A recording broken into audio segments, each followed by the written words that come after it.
Good morning and welcome to Morning Movie News, where the movie news cycle continues to be a little bit slow because so much attention is focused right now on the United States presidential election. But I still managed to find for today, I think, some pretty interesting stories. And one of them actually has to do with the upcoming election. And then one very interesting viewer question, which really made me think a little bit and surprised me in my answer. But anyway, let's get started with arguably, the most attractive of the headlines. I think the second story is the biggest deal of the episode. But of course, a lot of people paid attention to the fact that Benedict Cumberbatch confirmed that he's going to be in Avengers Infinity War as Doctor Strange. Now, to me, I don't think that's a big headline because it was pretty obvious he was going to be in Avengers Infinity War because his character's been introduced. He's wearing an Infinity Stone. The Eye of Agamotto is now an Infinity Stone. That's a big change, by the way, but we'll see how it works out. So we all knew he was going to be in the Avengers Infinity War movie, and he's confirmed it. But what I thought was the most interesting thing about the story, and perhaps the real headline, is who he listed as the actors that he has to have his schedule line up with. And that's the context of the comment he was making, saying, oh, we're all so busy, and the real hurdle is aligning my schedule. And he's very busy, obviously, because he's on TV. And he does a lot of theater. He's an in-demand guy, which is interesting considering the fact he doesn't really have very strong box office numbers quite yet. But he has a considerable amount of hype, right? So anyway, he said my schedule has to be aligned with Robert Downey Jr. He always gets in there. Chris Hemsworth, Elizabeth Olsen, and Paul Bettany. Now the question is, are those just who his scenes are with? And if so, are they splitting up into teams? I'm sure there's a big to-do list when it comes to fighting Thanos, and perhaps they have to break up into different teams than they did in Civil War, right? When you have big superhero initiatives, even the X-Men did this with the iconic blue and gold teams, you have to split up and, do different things. So, perhaps Iron Man, I don't know, although I don't see Scarlet Witch teaming up with Iron Man, aka Tony Stark, after the way he treated her in Captain America Civil War. But with Elizabeth Olsen and Paul Bettany, the interesting thing, of course, is that they're Infinity Stone powered as well. So I would imagine that they would have a lot to do with Doctor Strange, who is also Infinity powered, right? And I think that Captain Marvel, I made a video about this after Civil War. I think that Captain Marvel will also probably, or, potentially at least somewhat be with that group. I feel Captain Marvel will be introduced in Avengers Infinity War. Maybe Guardians of the Galaxy 2, but I'm guessing Infinity War because they're gearing up for that, and they, of course, just cast the role. So the other thing that's I think really begs the question here is the movie too crowded? And how much screen time will everyone have? The Russo brothers have been giving a lot of interviews about Civil War to promote the Blu-ray and streaming release. And they're like, oh boy, the cast was so big, we, kept us up at night. And then you go, well, your Avengers Infinity War cast is even bigger. And so the question is, will it just become kind of like a gimmick? Like, how many Marvel characters can we cram in here? Which could be a good gimmick, by the way. I mean, if you have a bunch of amazing action sequences, like every comic book fan is familiar with those 2-page spreads, which are just like almost like a Where's Waldo of find your favorite character in the superhero crowd, messy crowd. And so I think that maybe the movie could be the version of that, like the airport battle on steroids, and that could be very compelling. But at the same time, obviously you're sacrificing character development and potentially maybe even story development because you just don't have enough time to do that and introduce all the characters. And who will have more screen time? And I think it reminds me, I think Honest Trailers recently really nailed it, saying that these heroes have to keep fighting each other because the villains are so bad in the MCU. And on that note, I think it's interesting that we're talking about Doctor Strange being introduced in his own movie and then showing up in Avengers Infinity War. And we know so much about we know about the characters, and I was going to say we know so much about the Infinity Stones, but I would guess that if you were to ask like a casual moviegoer who goes to see all the Marvel movies what an Infinity Stone was and where they'd seen them, they probably wouldn't know very much about it. And I think that if there's one Achilles heel to the MCU and where they could potentially falter coming up, is that they just have not done a good job sowing these seeds and making it something that everybody's into, right? I mean, the hardcore fan base is, but they've done very little to establish Thanos as a character. And they'll be 18 movies in with Avengers Infinity War. And that's amazing that they have not done that. That's like, that's a pretty big miss. So we'll see. Although so far the MCU has not failed. So they might pull this out. They might pull this off. So that's the first story of the day. Now, speaking of Infinity Stones, Bob Iger is looking to assemble his own gauntlet of power as he looks for another Hollywood gem. And so he's acquired over the course of his career at Disney. I've said this before. I think that Bob Iger is so integral to what the Disney company has become. I think he's right up there with Walt himself. And I thought it was funny. I Instagrammed a photo of Uncle Scrooge Christmas ornament that I purchased over the weekend at the Disney store to put on my desk to inspire me with movie math.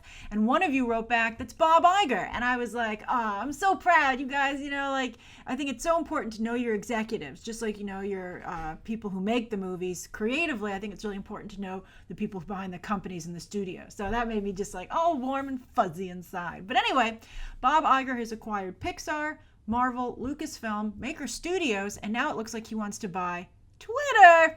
That is a crazy purchase, but he has assembled his financial team to look into it and to see if it's doable. Now, Twitter would love to be purchased. They're having a lot of problems over at Twitter. They're having a hard time monetizing the platform. They're like, do you want to promote your tweet? And everyone's like, no, a well-written tweet promotes itself, right? And then also they're having a hard time getting new users.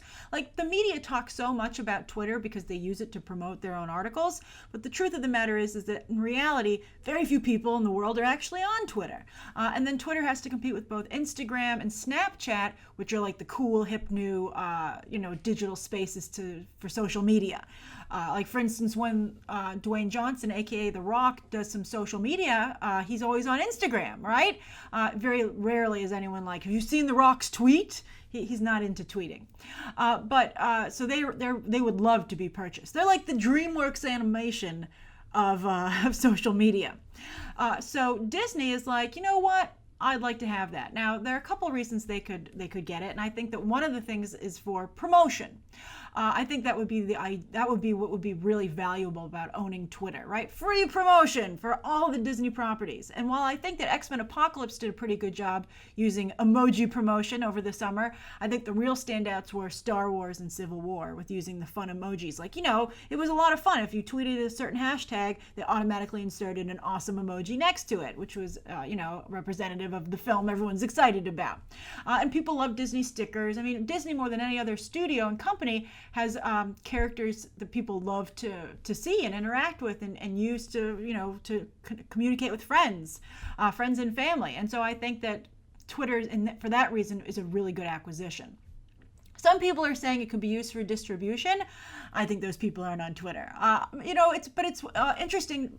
Furthermore, I'm looking at my notes here. Bob Iger is really into the digital space, always trying to stay ahead of the curve, although not able to help ESPN apparently. But anyway, I digress. Couldn't help myself. He added Twitter's Jack Dorsey and Facebook's Sheryl Sandberg to the Disney Board of Directors recently to really have a strong connection to that business. Very smart. Bob Iger, so smart. And then, although I have to say, I've watched him give a speech at the opening of Shanghai Disneyland, and I thought that his team let him down. I was like, I know Bob Iger's a smart guy. Why don't you guys make him look better? It was very halting, and he I think he's contributed as much to the company as Walt, but he doesn't have the showmanship of Walt, which is probably why you don't see Bob Iger as the face of Disney so much. But anyway, awesome guy. My big question is, what would it be like for Twitter to be owned by a company, right? Like, would they not want politics on there? Would they do heavy curation? Right now, I think Twitter is very valuable to see what people are talking about. Although I have to say, without getting into it too much, I'm starting to suspect that some people are paying people to tweet certain things to get attention. I think that it's just too much of a flip of the switch in terms of the intensity of the discussion. And so I'm starting to believe, and it's genius. I mean, one of my things that I did to earn money when I started out was I actually ran social media campaigns to talk about movies, right, and pretend to be fans. And so I think that it happens. It's a real thing. So I wouldn't be surprised if you start to see people say, well, we're going to pay people to tweet and we will make something trend. And then everybody erroneously thinks that it's a big deal. So there's a little glimpse behind the curtain of publicity for you. And I think that, I think that's a direction that Twitter might be headed in anyway. This would be Twitter is worth an estimated $16 billion, and it would be Disney's biggest purchase since ABC in 1996. So fascinating. I love it. But I would think that, we'll see what happens to Twitter. I'd love to have lots of cool Disney emojis on my tweets, but at the same time, I'd start to take everything you see on Twitter with a little bit of a grain of salt. All right, so that's the second story of the day. Now, the third story of the day is that last night's debate, of course, made headlines across the globe and millions of people tuned in. But I think the more important question is how many people will actually vote. And that's something that a couple of Hollywood and Broadway productions are trying to help with. And as you can see today, actually, it's National Register to Vote Day, and that's the promoted, speaking of Twitter, that's what's being promoted on Twitter is the top hashtag. But anyway, Hamilton will register people to vote outside of their Broadway theater today, the 27th, and tomorrow, the 28th, well, with members of the cast actually signing you up. So if you're in the New York City area and you'd like to meet some of the cast members of Hamilton, of course, Lin-Manuel Miranda is no longer, with the production. But still, if you're in the area and you're not registered to vote, you should look up when they're going to be doing it. I think it's like sometime in the afternoon, and head on over. That's a pretty fun story on how you register to vote. And then also Birth of a Nation. This is very savvy of them from the Fox Searchlight team. They're kind of really taking this whole voter registration narrative and applying it to themselves. And so they're having a lot of promotional screenings to build buzz for the movie. And in every movie theater where it's happening beforehand, you can register to vote there. And then also, if you see the movie opening weekend in early October, you will also be able to register to vote at the theater. And I think that's great. They've also done a PSA encouraging you to vote, although I thought, interestingly, Nate Parker was the most checked out in the PSA, which I thought was weird. I would think he'd be leading the PSA charge, but maybe he wants to step back of being the face of the movie. But anyway, I put a link down below to that PSA if you're interested in seeing it. And I think that it's really smart to bring, again, that narrative into the Birth of a Nation Oscar campaign, right? I think it's just, I think it's a nice thing to do, but I think it also makes them look good to Academy voters. And it just reminds people who are watching the movie, in some cases, how far they've come from the initial experience in this country, the tragic experience, and encouraging everyone that the best way to shape the country's future is to vote. And I know some people are very cynical. We tweeted about this a little bit last night because I said people should watch the debate because apathy is the worst thing you can do. And I know some people are like, both choices are horrible. But you know what?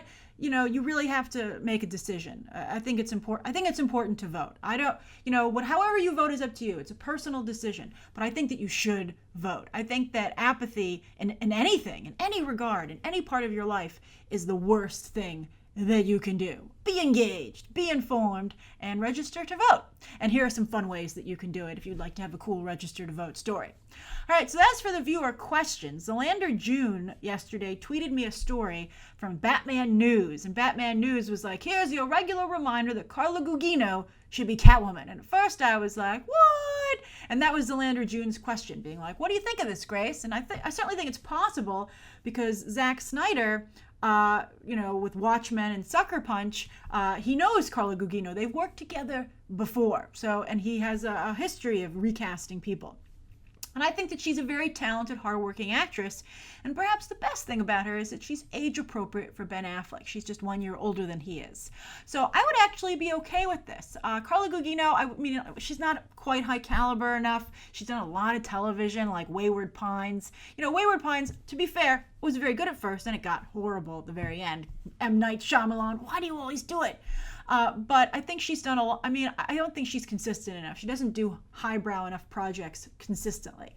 But she was also in San Andreas, right? So with Dwayne Johnson, I really liked that movie. It did very well. It certainly helped his career. But tragically didn't do much for hers. But I like Carla Gugino. And so while this isn't my ideal choice for Catwoman, I'd actually be okay with it because of, I think she's a talented, hardworking actress. I think she's and I think she's the right age. And I really like the idea when Zelander June, introduced this to me, of having a Catwoman the same age as the actor playing Batman. Because wouldn't it be great to see a Catwoman who's experienced the same things that Batman has and gone through that and had to digest it perhaps in a different way? I think that could be really interesting. You're dealing with an older Bruce Wayne. Why not an older Selina Kyle. And also then we wouldn't have to deal with the whole let me show you the ropes stuff. They would be peers. And I think it's important for Batman and Catwoman to be peers.